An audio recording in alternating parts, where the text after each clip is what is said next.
Hi, this is Lawrence LeBrocq with Victim to Victory. Today I have John Vagueiro from Adapting Social as my guest. How you doing, John? I'm good. Thank you for having me. It's my pleasure. So, John, this is about how people overcome adversity.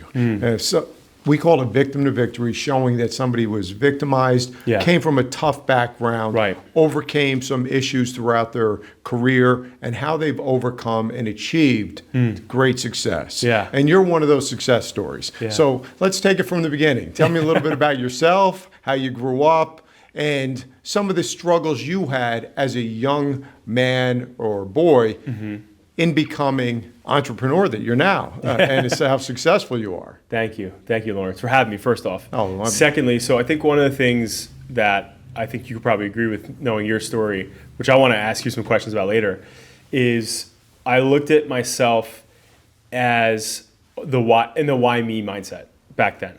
I'm somebody who, I'm a Portuguese Irish guy from Newark, New Jersey, right? My family's from Newark. Then obviously got us, to North Arlington and then down the shore eventually. But I was somebody who grew up in a house with two great parents, right? They were good people. My dad had some alcohol issues, right? And some marijuana issues. And so it forced me very early on to have to step up being the oldest of five kids. And so, because after work, he wasn't coming home right away. My mom having five children, that's a lot, obviously, on her. I had to step up and help and do everything I could to help her, to get the kids in order, and then she had to deal with him, drinking and driving and other things like that. So I grew up like in an environment where I had a super loving mom who was dealing with my dad, and going through what he was going through. And I remember being so I was watching Hulk Hogan when he was in WCW. Right. And I remember looking, I'm like, damn, imagine Hulk Hogan was my dad. Like, how cool would that be? Like, I got stuck with this guy, really? And, it wasn't until later in life that I realized that, like, if I didn't have my father and my mother's reactions to that, and everything that I seen and went through, that it wouldn't be me, right? But so fast forward, in my education, right? In my entire, education, I was in IEP. I was in classified remedial classes. I have a high school degree to this day. I never went to college. And, I started adapting social because essentially in '08, my dad sat me down. He said, hey, we're going to lose the house. And I just want to prepare you. We're going to have to move in with your aunt or one of the family members. And the person that he was initially alluding to had a 2-bedroom place that already had 3 children in it, and then obviously the parents. And now we come with 7 and 2 big black labs. So I'm like, how the hell are we going to do this? And it led me to say, well, what can I do? And he was of the mindset, right? My dad's a blue collar construction worker. Right. And, he was like pretty much nothing. And so at the time I was a lifeguard at Brick Beach, right down the block from here. I worked at Best Buy sometimes, and I worked at Ruby Tuesdays. And I remember I was giving him as much as I could, I was just giving him money. Every time I would make some, I'd give him something. And fast forward, I started Googling stuff. I was like, let me see what I could do. Let me see what I can make if I actually had some sort of degree or something. So how old are you now? At this point, I'm 17. Okay. So you grew up in Newark. For people that don't know, Newark is not the nicest area of New Jersey. It's a rough neighborhood, very tough It's area. urban. It's very urban. Yeah. And high crime rates in Newark. So you go from a tough beginning in different courses, with you're struggling a little bit in school. You're not you're not an A student. Nope. You're not walking through your grammar school. And this is in an urban area to start with. So so now you get through high school. Yeah. And now you're looking for something to do. And when you moved in with this other family, your relatives, this wasn't the Brady Bunch situation where you had this beautiful home. No. You're in a small home with how many people living in the home? Well, and to be clear though, so we didn't actually wind up doing it. So he was telling me what was going to happen. But he was like, we're going to have to do this. I start Googling, right, what I could do. And I found website freelancer. And back then in '08, like not every business had a website. There was no Facebook for business or no social media for businesses. And so I'm like, all right, this is a newer thing still. Like maybe I can get in early. And so I started, building websites, right? Well, better yet, I started door knocking at 17. So I just got my license and it was the winter time. I started in December. So in almost like 2 weeks from now, we'll be Adapting Social's 17th year in business. I'll officially be doing Adapting Social for more of my life than I haven't, Right. which is so weird. But anyway, so I'm door knocking in Brick Township, New Jersey, in the wintertime, and I'm getting no's every single day, right? And I'll never forget, I'm sitting here, and I had 3 buddies initially that I let in on this with me, because I was like, guys, I got this business, we're gonna start it. I went to 3 of my friends, and they were all like, cool. And so day 1, it was 3 of us. Door knocking, cold as hell. Everyone's giving us the friggin' rejection, right? It was even to the point where there's one beauty salon, as we were opening the door, because it was one of those salons where you open the first door and there's another door. And we heard the lady say, I'm not here, as we started walking in. And so day 1, I had 3 guys. Day 2, I had 2. And then maybe a week in, it was just me. And I'm like, damn, I must be doing something wrong, because everyone keeps dipping out on me. Like, what the hell is going on here? But finally, I got 1 yes. About 2 months in, I got my first yes. And from there, he encouraged me, right, to keep going. And he said to me, he goes, listen, I'm going to give you a shot, because when I started, I was young, and I want to give you the same opportunity. And I remember I was building his website, and he goes, the guy who built my website before you charged me $1,000 back in '08. And he goes, if you could do it for $500, I'll go write you a check right now. And he said $500, and I go, holy shit, I'm rich. So I go, absolutely. So I take it, we start making moves, and then I start exploring Google Ads and SEO. And at the time it was Google AdWords, but Lawrence, which is bananas, because obviously you have a big firm now. But imagine back then, right? Because earlier days, I had smaller attorneys, but we had conversions, right? I'm talking, I had people getting clients for 25 cents. Wow. That's incredible. Because people weren't doing it then. It was only a very small few people. People were still Googling, not as much, but they were still Googling, but people weren't as aggressive in this space, right? In any space. So now I see that, and I'm like, all right, I'm gonna start build me a website, market my business. How can I build my business? And now I'm showing up all over the place. I start building the business, and it took me, by the time I graduated high school, it was like roughly 18-ish, and I paid essentially my parents' debt out for them.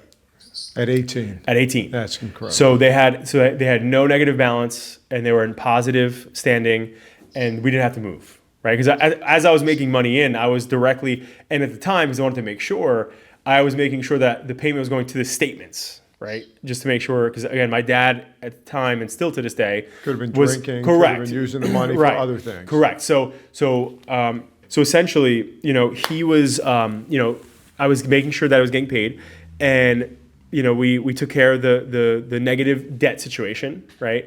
So now I'm at a position where I'm like, all right, well, I'm enjoying this. I'm making some good money, and what do I? Am I going to keep doing this? Like, how long? When is this going to stop? I almost felt like I was like too lucky. Like, this can't keep going. What the hell is going on here? So fast forward, we got to the point where I was getting too busy, and now I saw, okay, well, I need to bring another person on. And so I brought another person on, and then from that point, we were always very focused on one thing. At the time, there were not many agencies back in '08, right? As there are now. You could throw a pebble and hit a million agencies, but at the time there wasn't. And the one thing that made me fall in love with business was that I only started Adapting Social because my family and that whole situation. One of my first 10 clients was a lady who was essentially the mother of 4 kids, married, and her husband one day just up and left and just dipped out on them. And now their house went to foreclosure because she didn't work. She was a stay-at-home mom. And she essentially went into the position that my family was about to. She moved in with her sister, had all her kids in this house packed, and she was depressed. And she started this business because her sister pushed her to go out and do it. And fast forward, her kids wanted, and again, this is almost like 13 years ago. Her kids are in the best schools in the country. She has a beautiful home now. Like, she built this amazing life for herself. What kind of business was she doing? It was in meal preparation. Okay. She was essentially, her sister pushed her out to go to the gym. And fast forward, she went to the gym, and this guy was working out. He was a little heavy set. He's being trained. And, he was saying to the trainer, listen, I want to get in shape. But he's like, I don't want to eat food that doesn't have good flavor. Like, I love good tasting food. That's my problem. So she overheard him and she goes, hey, I could help you. And fast forward, he wound up being an investor, like an actual like PE guy. So, it wound up working out for her that he invested, blew them up, and she just had a great product. But my only point is that I fell in love with her story. And I was like, wow, we have something in common. She was way more involved, obviously, because she was a mother and a wife in this situation. I was just a kid. But nonetheless, she was in a tough situation, right? And so the more business owners I started working with, everybody has this crazy story about how they got started. And I'm like, I love these people. Like, I love people like you. Mm-hmm. And that gave me this fire in my belly, man, that I was like, I got to get out there and I need to work more with these people. And fast forward, now today we work with clients in 20 countries, from people like, we're blessed to work with like GGL to, Unilever, like Liquid IV, Ferrari, Bentley, Columbia University, all the way down to still to this day, small restaurants, real estate agents, things like that. But we've grown because I have a great team, but I'm so focused, just like you guys are at GGL, on every client that we have the ability to be blessed to work with. Like, it's their life. It's how they provide for their family. It's their dream, right? So we have, like, I heard this thing that this company that does timeshares, I forget the damn name of them. They're the biggest timeshare company. Anyway, they said that they help people not have heart attacks. That was their marketing pitch. Because when you're on vacation and you're stress relieved, you get to live longer, right? And then also you think about it, like if you're a medical, my sister's a nurse practitioner, like she's in the ER where somebody got shot or they're like stabbing, they're bleeding, they're having a heart attack, and she's in their craziest moment of their life. And she and her team is going to help them and save their life. And so I'm like, well, how do I fit into the universe? And where I pegged it down to is I'm like, we help people continue to build their legacy, build their dream out, pay their kids through college, live the life they want to live. And I'm in all the moments with them. Right? Because in business, as you know, you wake up, and I know you're emailing like I am, ass crack of dawn, whatever. And so like business is our life. Right. And so anyway, so that's the kind of the way we took the market, but that's kind of how I got started. So you're 17 years of age. You have your first client after struggling for several months to try to get somebody banging door to door for $500. Right. So how do you take a $500 building out one website to an international company? Yeah. What challenges did you have to overcome, and what is it about you that allowed you to overcome those challenges? So I would say number one would be, I realized early on that I was this young kid in this big suit, right, that I went out and bought at Marshall's that was too big on me. And I was going door to door to pizzerias, attorneys' offices, all these places. And I looked like a little kid. Nobody gave, they were like, oh, this is cute, but like, no, right? Yeah.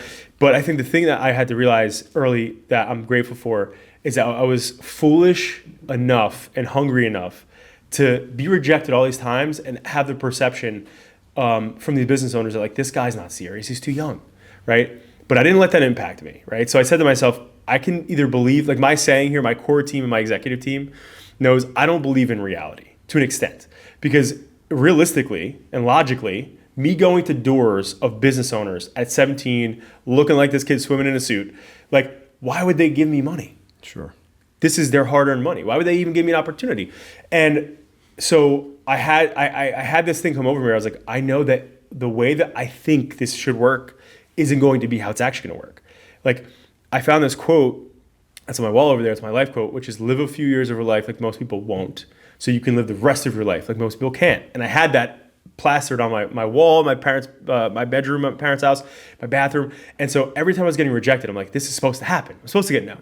And so anyway, I think what I embodied was that, I didn't have a portfolio. I was nobody. So they don't owe me anything. So this guy gave me an opportunity, right? But what I learned, because once I got his website built and I did it and I launched it, I realized, well, somebody paid him $1,000 and he only gave me 500 and he was happy with that. So, but I liked the result because he introduced me to like 10 people, sure, right? Like, oh, your website sucks, call John. What I started to do from that point was I would door knock and be like, I'll just do your website for free, right? And I did that to almost 50 people. I did 50 free websites in a matter of 2 months. And they wound up calling me back and were like, hey, do you do SEO? I'm like, what the fuck is SEO? Mm-hmm. I didn't know at the time. Right. I'm like, yeah, I do it, yeah. And so I started looking it up and then I started doing it. I got really good at it. And then I started charging these 50 websites that I built a monthly subscription to start doing their stuff. And then I'm like, oh my God, I can start doing these things. So my whole point is, I think how I started the launch initially was understanding that, and I want more people that are younger to understand this, that we all want $1 million out of college, or we all think we're worth all this money, right? But we're not. We're not until we are, right? Like if somebody sits down with Lawrence LeBrocq right now, you're worth every freaking dollar. You've earned that. At that time, I was naive, but like I was smart enough to know I'm not worth shit. Like nobody knows me. Like I don't do anything. So I think that was the first thing, is that I should be able to do things for free, and I should be able to go and over deliver.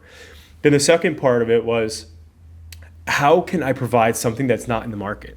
And back in that time, there wasn't a full service agency. Now, when you say full service agency, it's almost like a negative thing. So it's like, oh, you're a generalist, right? But back then, I was coming out with the camera. I was coming out like shooting stuff myself, doing social, as it started, doing the SEO, doing the website. And before that, people had multiple vendors. And they were annoyed by that. They're like, I don't want to work with 10 guys. And I was able to say, hey, all right, well, you're paying everybody, right? Back in like this time, I was like, you're paying everybody like $2,000 a month. I'll do the whole thing for $1,200, right? So like, oh, boom, you take it, right? So I just started to find that niche. And I think bottom line is that like, when I look at some of my most successful clients that are billionaires that I talk to, the core character traits I got, because a couple of them I met really early, was one, the one person told me it's about speed. If you can do something and you can get it back to me, it doesn't have to be perfect, right? We could fix it together, but you get it back quickly, then that's of value, right? Because if you give me something and it's gonna take a little while, I might not be excited about it, or the market might have changed. But the bottom line is that you gotta be quick, right? That was the first thing. And the other guy was about quality and what scale looks like. And I think that was the second thing for me. I was like, okay, everybody loved me at the beginning, right? So they're like, if I was like, hey, you're going to talk to Max, right? They would be like, I'm not talking to Max. I need to talk to you. I want to talk to you. And that was a really big issue for me, actually, for a long time, because I had the point where once we had like 500 clients, I had a majority, if they had a question or wanted to brainstorm, they would be like, I don't want to talk to this account manager. I don't talk to John. Put me on the phone with John, right? And I would always do it. I would be there 24/7, right? But the problem is that you can't be everywhere at once, but you have to bring the best team, which we were talking about last time on my podcast, that can be you, right? And that's what he taught me. He goes, you have to have a team of people who emulate John when John's not there, because ultimately then it's not going to be the same service, right? So I think those two things helped me scale, on top of obviously marketing myself, right? I think marketing was the third most important thing, was perception trumps reality, right? There are law firms that don't do shit compared to GGL, right? But in other states, they look like rock stars because they're competing with people who don't market. Right. And so they look like these great people. So early on, I was like, I got to start making content, right? So I started making content, putting it out there, marketing myself even further after Google AdWords blew up for me. And it just helped me get out there. And my whole edge was, listen, our goal is one thing. We want to help you get results. If we can't do it, I'm not going to lock you into anything. Just leave, no problem. And in some cases, I'll even give you your money back. And we could back it. And that's where we started to really explode. Because I think at the end of the day, you can only put lipstick on a pig for so long. True. Right? Because good marketing helps. Like, again, I would consider a Big Mac and French fries from McDonald's or Wendy's, they're terrible food that people eat it every day, right? They're highly marketed, they do well.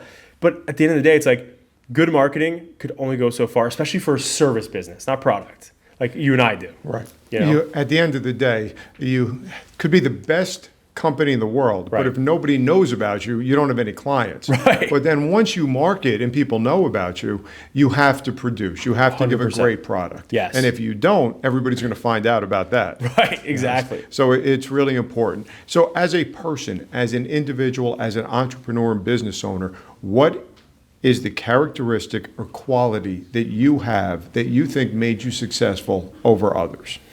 I would just say, my wife, if she was to answer that question, she would probably say that it's my, I don't know the right word, but I'm going to say, I named my boat Impulsive because I'm impulsive. I like to move, right? Like the saying, ready, aim, fire. Since I was a kid, I never agree with. I like ready, fire, aim because I'm okay with recalibrating, right? So for me, I would say, I guess it's just that mindset. I don't know what that character would be. I'd like to move. So for me, like I die when I'm sitting still, and if I'm plateauing. So I think for me, it was the ability to keep moving, right? Whatever character trait that would pull from, and then secondly, not caring about rejection. Because I already thought my mindset, which is still fixed, is worst case, I'll just go live with my parents. That's what I thought at the moment, right? And I'm like, worst case, because I was young, I was a kid, I was still living there trying to save the house, but I was like, worst case, right? Like we're gonna go move with somebody else and I'll be under a roof somewhere else and not happy, right? But like I'll be in a roof. I'm not gonna be on the streets. So I think that's always been my mentality, and I think I strongly also just believe in myself. Like I know no matter what. Like I remember when I was early on, the accountant. Like I was only like 2 or 3 months in business, and I had only a couple clients that actually said yes, and I was doing a bunch for free. And he's like, Mr. Vagueiro, it's my parents' accountant at the time. He's like, Mr. Vagueiro, I think you should focus on, your books and get back into school, because right now, based on, the money you're making, like, this is not sustainable. Like you're not gonna be able to do this and grow. And I remember sitting there thinking, like, most people would be like, wow, this is an accountant. Right, this CPA is telling me that this is not a viable business. And I remember my parents were pissed at me because I asked them a question. I was 17 at the time. I said, Eric, can I ask you a question? He's like, yeah. I go, how much money do you make? And he was like, excuse me? And I remember my parents were like, looking at me like, what the fuck are you asking? I go, how much money do you make? He's like, I'm not going to disclose that to you. I'm like, is it because you're uncomfortable with how low it is, or because you're uncomfortable with how high it is? And he was like, I'm not answering that question. And I was like, I only need to surround myself with people who are making what I want to make. So I go, and I turned it around on him, but I felt this way. I go, are you making $1 million a year? And he goes, he wouldn't answer, right? So he's not answering me. So I go, all right, well, because if you were, I think you would answer. I go, but because you're not, I go, I need to surround myself with somebody who has that money themselves that can help me tax strategy-wise, but also potentially financially, right? And so I then said to him, then I'm gonna go somewhere else. And I remember I left that, my parents were screaming at me in the car. And I said, listen, I go, I don't want to surround myself with somebody who's gonna discourage me because I'm starting. Sure. I'm early, right? But when I was on a podcast of a Harvard professor, and he said to me, he goes, it's crazy how naive you were. I was like, you're right. So I don't know what those character pulls are, but those are, I think, the core ingredients. Well, thank you. Yeah. And thank you for your time. Yeah. It's been a pleasure having you here. Yeah. Lawrence, thank you so much for having me. I really appreciate the opportunity to be on the podcast with you. The one thing that I want to say is I love and respect the leader that you are in GGL and how you've scaled. Obviously, I've met all your partners, and seeing like how they've spoken about you, and especially the founding member, who was like, I never thought we could scale this firm this much until I met Lawrence. And you got the firm to where it is. And obviously we've had some serious conversations about you and team, quality, and finding the right attorneys and the right team to put around you. Like, it's so motivating for people like me, especially because you're running a $100 million law firm, right? Like most people, I think the percentage in the United States alone, right, is like if you're a business that's making over like $1 million a year, you fall into like the 3 to 5% bracket, right? And then it's like once you hit 10 million, it's like under 1, right? So where GGL is you're so far low in the point system that it's bananas, right? And that's super honorable. So and the one amazing thing is we're not satisfied. Right? We want to keep getting better and better and growing and scaling up without losing quality. So that's where the challenge becomes. I love it. And one of the people that help us out is a gentleman named Sean Greavy. I love it. Who does our advertising work, billboards and our traditional advertising. Yeah. So that would be television, radio, OTT, and we have him with us. And Sean is very involved in the community as well, has a foundation that's incredible to help underprivileged kids get involved in hockey. So I just want to introduce right now Sean Greavy, who's going to talk to us a little bit, and he's going to join us on our podcast next week. Let's have him in. Sean, nice to have you. Well, Sean, since we're having you on next week on the podcast, please just give us a little short summary so everybody will know who Sean Greavy is. Yeah, sure.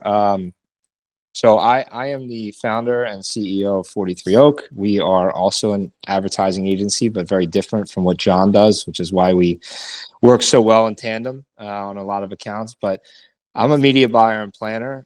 Simply put, I'm a consultant. Yeah, I think it's really important for anybody that's coming up in business to understand other people's experiences and how they got to where they are, because everybody's story is so different from the next. But I think it's important that we can relate with other people that have done it, and also to speak to people from a level of, being the same as them, not above them or different. It's just my story, like anybody else's. And, my story is really one that comes from, growing up in the inner city of Philadelphia, a neighborhood where, unfortunately there are a lot of people who didn't make it out, or, made it out the wrong way, or, otherwise. And fortunately, there were a couple of people from my neighborhood that did make it out. A friend of mine who's an executive at BET, myself, a couple other guys, and I'm proud of that. I worked really hard to get to where I am.